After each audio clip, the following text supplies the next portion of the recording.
അപ്പൊ ഞങ്ങളുടെ കുഞ്ഞുങ്ങളെ ചതച്ചവരെ, ഞങ്ങളുടെ കുഞ്ഞുങ്ങളെ ജയിലിലിട്ടവരെ, കുഞ്ഞുങ്ങളെ ആശുപത്രിയിലാക്കിയവരെ, അവർക്കെതിരായ അതിശക്തമായ പ്രതിഷേധമാണ് ഈ ഓഫീസ് മാർച്ചിലൂടെ ഞങ്ങൾ നടത്തുന്നത് എന്ന് പറയാൻ ആഗ്രഹിക്കും.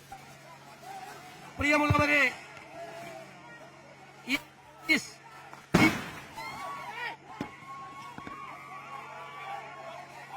പോലീസ് ഈ അതിക്രമത്തിന് കൂട്ടുനിൽക്കുകയാണ്.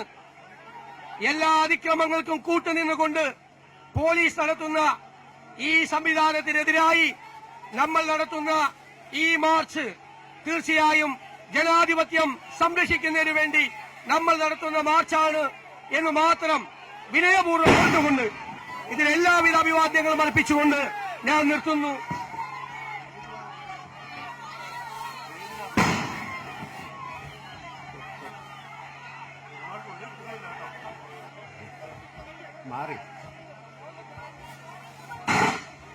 പ്രതിഷേധ സമരത്തെ പോലും അലങ്കോലമാക്കുന്ന ഈ നാട്ടിലെ അന്യായമായ ഈ സമീപനത്തിനെതിരെ കേരള ജനത ഉണരണമെന്ന് അഭ്യർത്ഥിച്ചുകൊണ്ടാണ് ഈ പ്രകടനം മുന്നോട്ട് നീങ്ങുന്നത്. എല്ലാവരും സമാധാനപരമായി